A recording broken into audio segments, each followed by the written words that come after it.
नमस्कार दोस्तों। क्या हम सब जानते हैं कि कश्मीर में जम्मू कश्मीर में आज तक 40 से 42 हजार लोगों के कत्लेआम हो चुके थे। लेकिन वहां की सरकारें आज तक यही बात करती थी कि कश्मीरियत, जमहूरियत और इंसानियत। किस जमहूरियत, किस इंसानियत और किस कश्मीरियत की वो लोग बात करते थे। लेकिन वहां की सरकारें और भी एक बात करती थी कि कश्मीर, जम्मू कश्मीर में 370 और 35A ये भारत को जम्मू कश्मीर से जोड़ने का एक काम करती है, एक पुल का काम करती है। लेकिन 2019 में आदरणीय मोदी जी और अमित शाह जी ने वो पुल ही तोड़ दिया। तो अभी कौन सा पुल बचा है जम्मू कश्मीर के उन पॉलिटिशियंस के लिए। लेकिन एक पुल जरूर बंधा है, वहां की जनता और इस भारत देश की जनता के बीच में दिलों का जो रिश्ता था वो पुल आज बन गया है। बहुत सारे लोग हैं जो बोलते थे कि भारतीय जनता पार्टी ने पीडीपी के साथ अलायंस क्यों किया 2014 में। एक देशद्रोही पार्टी है, देश को, जम्मू कश्मीर को भारत से तोड़ने का काम करना चाहती है।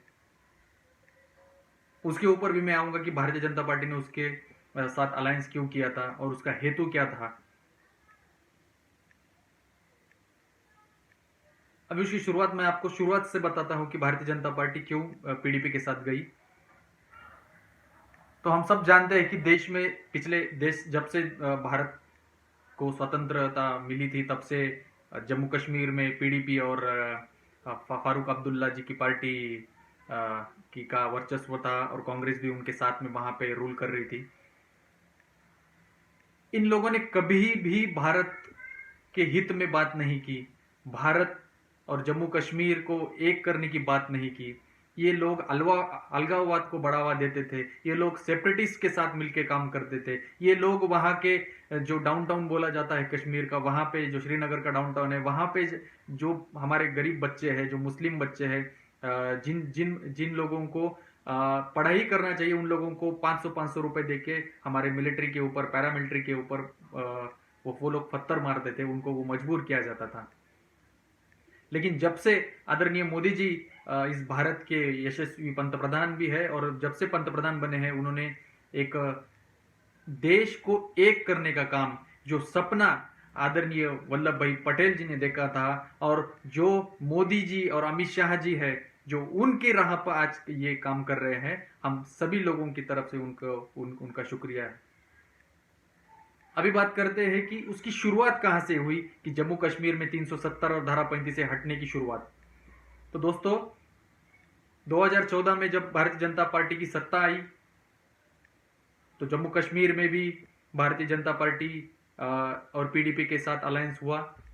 महबूबा मुफ्ती जी दिल्ली आई, माननीय तब के पार्टी के राष्ट्रीय अध्यक्ष माननीय अमित शाह जी, उनसे उन्होंने तब मुलाकात की दिल्ली में उनके आवास पर।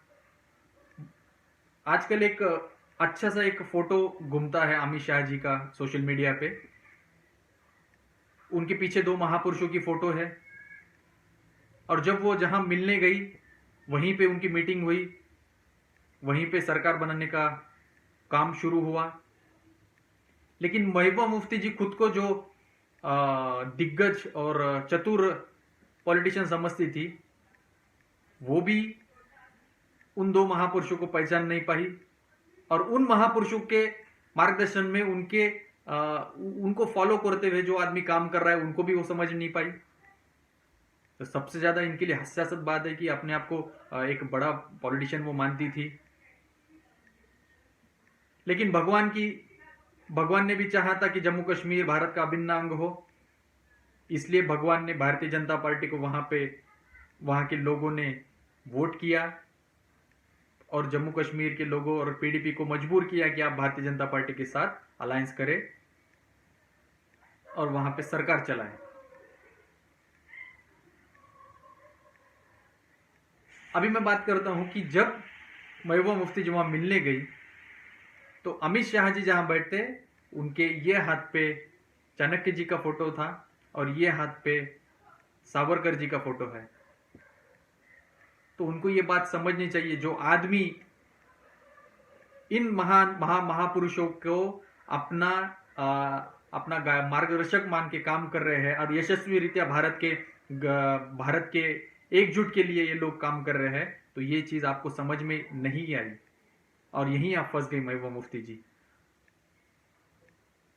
क्योंकि भगवान ने भी चाहा था कि 70 साल में आपने जो काम किए हैं उसका चुन चुन के हिसाब माननीय अमित शाह जी के हाथों भगवान ने वो कर दिया और वहां की जनता को इस बात की खुशी है।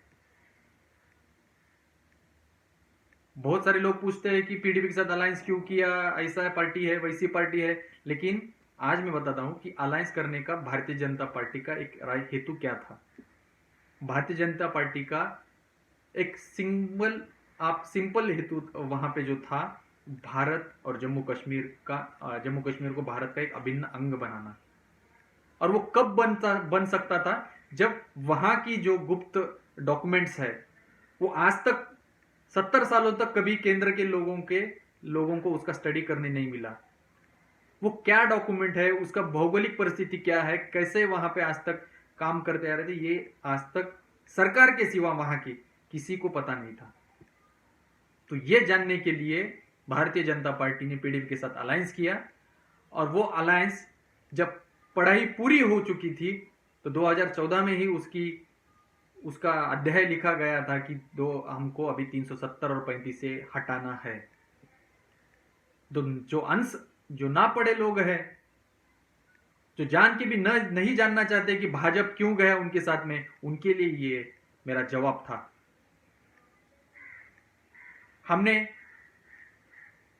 हम लोग सिर्फ सुनते आ रहे थे, हम लोग पढ़ते आ रहे थे कि सरदार पटेल जी ने ये काम किया था, सरदार पटेल जी ने वो काम किया था, देश को एक करने का काम किया था। लेकिन आज का सरदार पटेल को हम देख भी रहे हैं, सुन भी रहे हैं और उनका काम भी हम लोग आने वाली कई नस्लों तक उनका काम याद रखेंगे।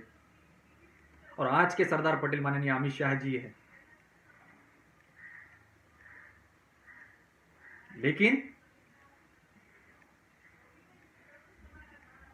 महबूबा मुफ्ती, अब्दुल्ला, कांग्रेस, ये लोगों का डर ये नहीं है।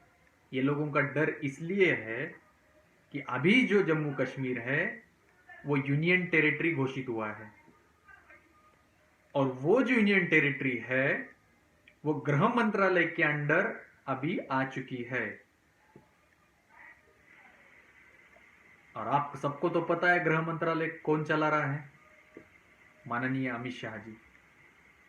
और वो किस तरह से चलाते हैं आपको बताने की जरूरत नहीं है। जीरो टॉलरेंस आतंकवाद के खिलाफ, इस देश को तोड़ने वाले टुकड़े टुकड़े गैंग के खिलाफ जीरो टॉलरेंस से काम कर रहे हैं।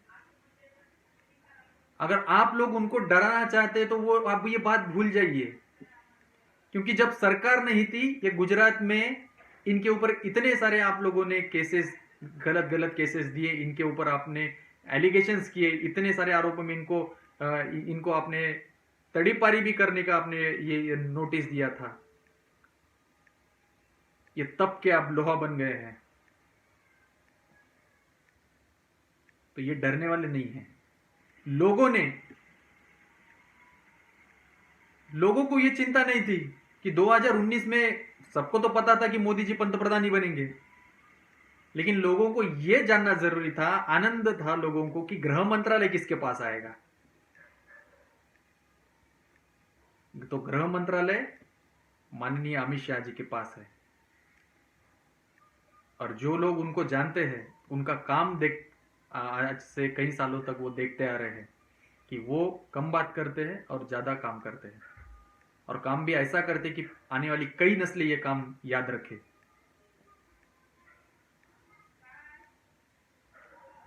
दोस्तों, और एक बात मैं करना चाहता हूं कि इस देश के जो लोग हैं, हम लोगों को गुलामी की आदत पड़ चुकी थी। पहले मुगलों की गुलामी हम उनके गुलाम रहे, फिर उसके बाद में जितने भी मुस्लिम शासक थे उनके गुलाम रहे, उसके बाद जो हमारे अंग्रेजों के गुलाम रहे, उसके बाद कांग्रेस फैमिली के गुलाम हम लोग। इस लोगों को जगाने का काम, लोगों को उनकी जो शक्ति है उसे महसूस कराने का काम कि लोगों ने खुद किया है। लोग तंग आ चुके थे इन लोगों से। लोगों ने 1000 साल बाद अपने राजा को गद्दी पे बिठाया है, और वो गद्दी पे इसलिए नहीं बिठाया है कि आप आके हमारे लिए सड़कें बनाएं, आप आके हमारे लिए कुछ अच्छी कामें करें। लोगों ने उनको इसलिए बिठाया है कि आप इस देश की धरोहर, इस देश की संस्कृति, इस सनातन धर्म के प्रति जो लोग तिरस्कार फैला ले, जो लोग काम कर रहे हैं, उनके लिए उनके आप काम कीजिए। और 2019 में 70 दिन के भीतर मोदी जी ने वो लोगों को दिखा दिया कि वो किस तरफ काम करना चाहते हैं।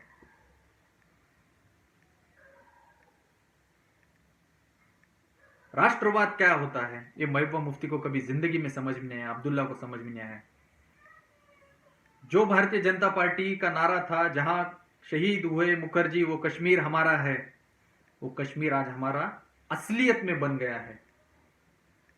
उस कश्मीर के लिए हमारे कितने लोगों की शहादत हुई है। अभी कश्मीरी नहीं, पीओके भी आएगा दोस्तों, थोड़ा सा सब्र रखिए। और यही सब्र रखते हुए हमको काम करना है। लेकिन सबसे ज्यादा अगर फायदा हुआ है वो जम्मू कश्मीर के लोगों को हुआ है, वहां के आवाम को हुआ है, वहां के जो लोग हैं उनको हुआ है। आज हॉस्पिटल्स बन रही है, रोड्स बन रहे हैं, टनल्स बन रही है, इंफ्रास्ट्रक्चर डेवलप हो रहा है। वहां के लोगों को एक असली जमहूरियत क्या होती है वो उनको पता चल गई है। वहां के लोग नाराज नहीं है, नाराजगी इन लोगों की है। तो इसलिए 370 और 35 से हटना जरूरी था। धन्यवाद।